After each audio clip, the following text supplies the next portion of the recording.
previous lecture, which was a matter of introducing the course to you.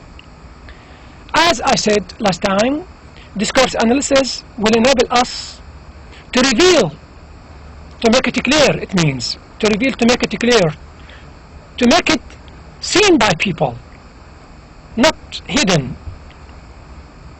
to take the idea which is not understood from the deepest bottom of the text and put it on the surface to be seen by everybody, by the reader who is educated and the reader who could be considered normal in his level with regard to education. Discourse analysis will enable to reveal the hidden motivations, and I concentrate on the word motivations because when I say something, I am motivated to say that thing in that way and to say that thing even. Why I say good morning with a smile, and I might say good morning in this way. In the first case, I have a motivation for that, and in the second case, I also have another motivation. In the first case, I might have a motivation, for example, that this person with whom I'm talking is very dear to me, and I want to show him our intimate relation, our good relation. So this is the motivation that made me say good morning in that good way, and in another way I might say good morning, and even in the second way I have another motivation that I just want also to show the interlocutor, the person with whom I'm talking, that I'm not very much interested in our relation. There is something wrong between me and him. So I have a motivation. Sometimes when I write something, I'm motivated. Even when I think to write, I have to have something in my mind. So I'm motivated by something in order to write something. The expert, the linguist, has a role which is revealing that motivation. Why? For example, that writer, for example, shows the word rose, but he didn't choose, for example, the word flower in a given text. Why he shows the word occupation, but in another text he might write colonization. Why I might say, for example, let me give you other examples. Why I might say pain, the object that we use in order to bring water from the well, or why I do say in another context bucket. Or why I might say he died, somebody, or I might say passed away. So the choice I have just shown indeed is motivated by something, and even the way I write or the way I say is to be motivated by something. Discourse analysis will enable to reveal the hidden motivations behind a text. So it could be a text, or behind the choice of a particular method of research to interpret that text. Discourse analysis is meant to provide a higher awareness of the hidden motivations in others and in ourselves, and therefore enable us to solve concrete problem by making us ask ontological and epistemological questions. These two terms are very much important. As new students to the field, you have to know them. It is not enough to know their meanings, but you must also be able to use them, because we are talking about discourse analysis. Why the writer G or anybody has the writer of the text has chosen the word ontological or epistemological, why he chose these words but not other words? Of course, he has his own reasons, his own motivations. These words are the words that can convey what he wants or what he wants, but if he replace them by other synonyms means words that have the same meanings, but they are not these words. Indeed, he has his own motivations, that we might have other words that have the same meaning but not the exact meaning. Because in general in linguistics we say we do not have absolute synonymy. In other words, it's impossible to find two words that have the same meaning 100%. So what is the motivation? What is the reason standing behind choosing these two words is also part of discourse analysis.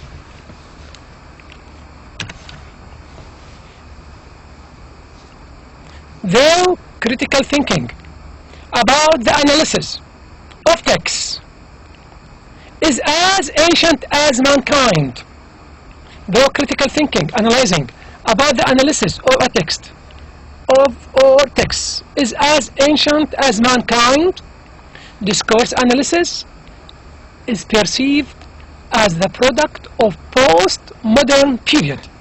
See, we have old, middle, modern, and even we have postmodern, after modern, postmodern.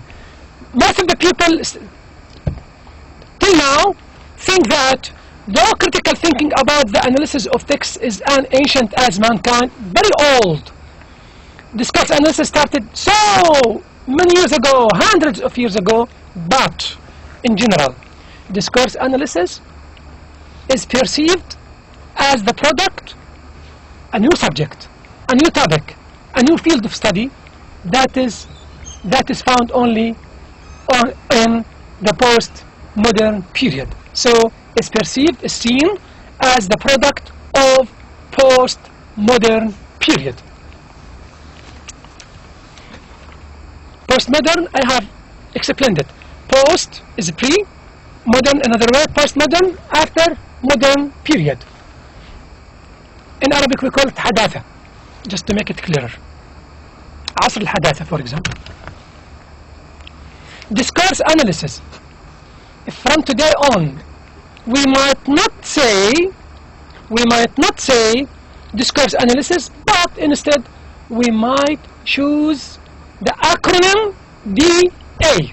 We might choose the acronym DA. D means discourse and A means analysis. And by the way, it is very much also important for you to know that sometimes when we say a word in discourse analysis with the capital, it might have a meaning which differs from the same word if it is initiated by a small letter.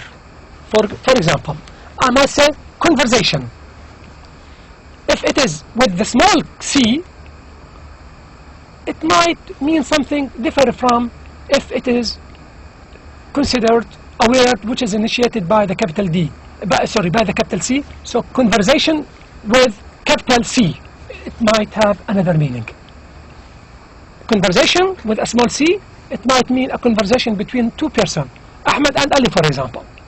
But if I said conversation with the capital C, it might mean not only a dialogue or a negotiation or discussion, conversation between two people or two persons, it might be between two ideas, two races, two values.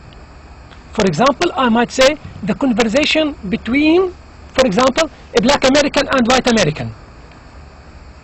It is something which goes behind a talk between two people. It is something related to history.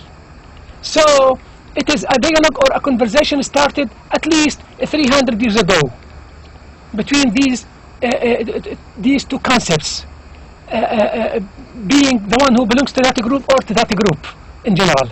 So conversation with capital C, it might have a meaning which differs totally from the meaning of conversation if it is with the small letter C. So discourse analysis, DA, is a modern discipline. Notice, is a modern discipline. And we have said that many people think that discourse analysis, though analyzing texts, let me say, had been found hundreds of years ago, if not thousands, but most of the people still perceive discourse analysis as something very new, and it is related to post-modern period. Discourse analysis, DA, is a modern discipline of the social sciences. So it has something to do with social sciences, especially sociolinguistics. I would like you to concentrate on this with sociolinguistics. Sociolinguistics is the field that correlated between something social and something linguistic. The relation between language and society.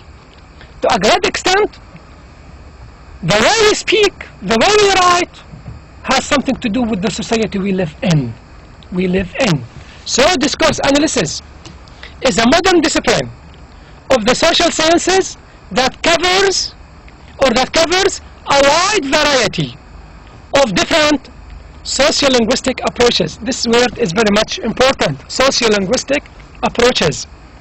It refers to discourse analysis, of course. It aims to study and analyze the use of discourse in at least one of the three ways stated above, and more often than not, all of them at once.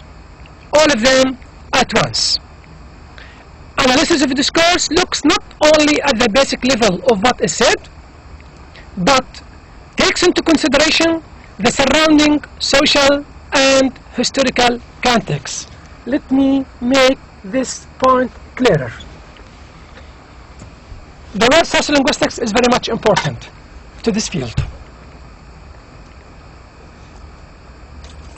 Once we want to analyze a text, a talk, we couldn't analyze a given talk, a given text, being isolated from the context, from the social context, from the historical context in which it is written or it is said. So, the context, the social context, the historical context, both of them are very much important to the way I write. And the way I write, the way I speak is also linked to the historical and social context in which the text is written or in which a given sentence or a given talk is said.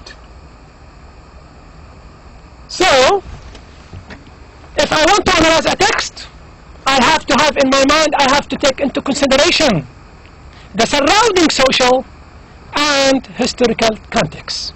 Because sometimes, what decides something to be correct, what decides something to be wrong, not you, but the society.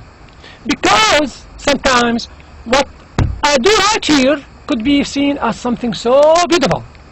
But the same text, if it is written in another social and historical context, it might be rejected. It might be seen something odd, unexpected. So, the social and historical context where the text is written or said are very much important to our field of study, which is discourse analysis. So, analysis of discourse looks not only at the basic level of what is said, but taken into consideration the surrounding social and historical context. Let me make it clearer. If, for example, you are listening to a conversation between a native Indian and another American. Now, if you just want to analyze what you hear without taking into consideration the long history between those people, native Indians or Native Americans and white Americans, if you do not take into consideration the historical relation between them, the social context where they do live in, you wouldn't be able to understand the conversation you are listening to. So, if you want to analyze the conversation, you have to take into consideration the context, the social context and the historical context where that conversation is taking place or where that text and when that text is written. I hope that this point is very much clear for you.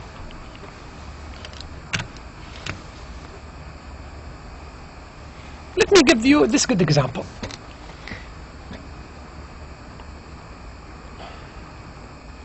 Or let me make it clearer for you. If I write a text For example, in 1910, and I am an Arab, and I want to write about rich people who were in my country, for example, Jordan, at that period of time. Or if I want to talk about the Turkish people, Ottoman Emperor,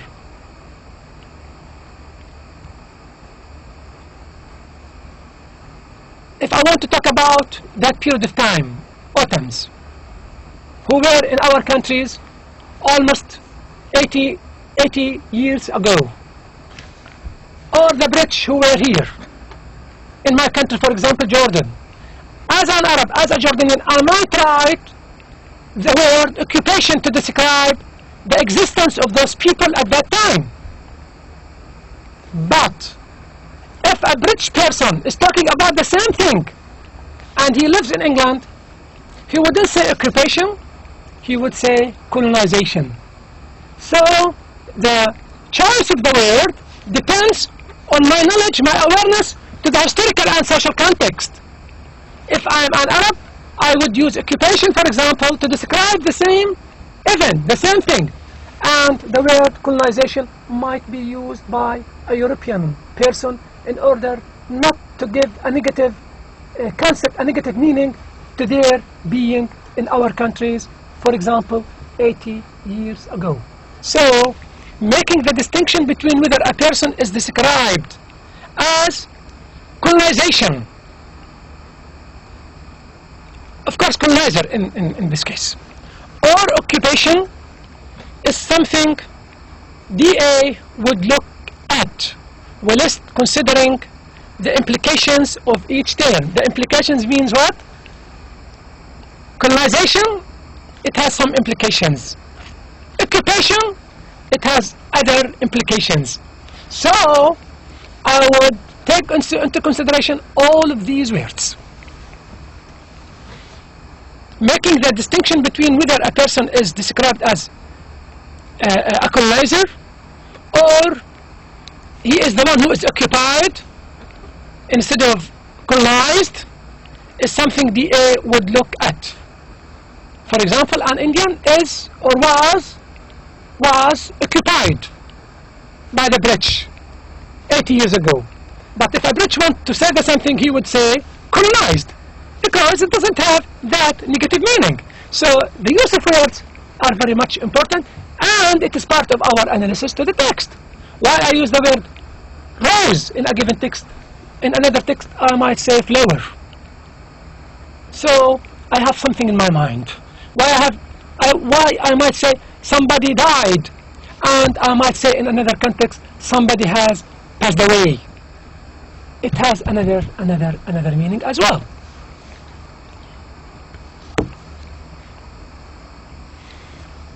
So making the distinction between whether I have talked about to expand. Occupation is a term that brings negative connotations, as I have said. Occupation is a term that brings negative connotations of evil and damaging, whereas colonization has positive connotations of helping others to develop themselves. And because of so, I have said, if an Indian wrote about the period where British were in India, he would say occupation. But if a British person wants to write about the same period, he would say colonization. So the social context is very much important, and the historical event or period is very much important as well. Whereas colonization has positive connotations of helping others to develop themselves. So one term is looked upon, one term, occupation or colonization, upon a lot more favorably than the other. And this is what a discourse analyst would consider, as well as looking at the relationship of these terms with a widely used term. In other words, it is not enough to deal with the word itself. You have to analyze it in relation to other words in a wider scope, a wider, let me say, domain. So discourse analyst would consider as well, he will keep in mind, will take into consideration as well as looking at the relationship of these terms with a widely used term. Discourse analysts will look at any given text, and that just means anything that communicates a message, and particularly how that message constructs a social reality or a view of the world, In other words, all of these things are to be considered once you intend to analyze a conversation or to analyze a text. You have to consider the social context, and you have to consider the historical context. The social context is very much important, because even in languages, by the way, you couldn't obtain a language, you couldn't understand a given dialect unless it is studied in its social context. Let me explain it in another way. Everybody might say, I speak Arabic. Everybody might speak English. In England, English, Arabic in our world. But Arabic language, as a language, has other dialects. In discourse analysis, we call these dialects sometimes social languages. And what I mean by social languages? It is Arabic, yes. But the way I speak with my friends differs from the way I do speak with my father and mother. So, I might say in this context that I have two social languages. One is used with my father and mother, where respect is to be shown, where you are very much cautious of choosing the best words, where you want to show an identity to you, not an identity whether you are Ahmed or Ali or Maryam or Fatima, no. Identity, what and how you like your father and mother to perceive you, to see you. You like to appear as clever, as nice, as good. So the language you use, the dialect, the way you speak, the way you choose, is to be chosen while you have into consideration these factors, these motives that I have just talked about, these motivations. I'm motivated to use that way of speech with my father and mother because I want them to see me as a clever person, educated, nice. Now, if I leave the house and I meet some of my friends, I will shift. This is what we call code switch. You shift the dialect, the way you use. With my friends, I will start using another social language. With my friends, the motivations I have differs from the motivations I do have when I was talking to my father and mother. The motivations here are the following. To show my friends that, for example, especially if you are a teenager, I am a man. I am tough. I am strong. I can play football. So you will use a language that will help you appear to them in this way. You are not meant to appear as clever or educated to them. As a teenager, I'm strong. I can play football. So you will speak in a way that can help you appear in this way. This is the motivation. And this is what we mean by social language. If now I'm a student at the university, when I talk to my prof, I will speak in a way, this is the social language, which shows him my respect to him. He is my superior, I am his student. So I couldn't speak with him in the way that I do speak with my friends. This is what I mean. That I couldn't. This means another social language is to be used because you couldn't. With your friends you can but eventually use that social language.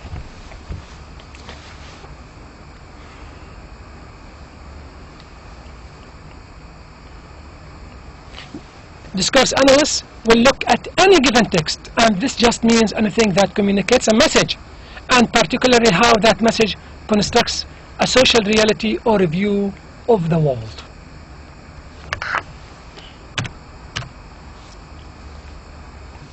and I would like to thank you at the end of this lecture. Thank you so much. في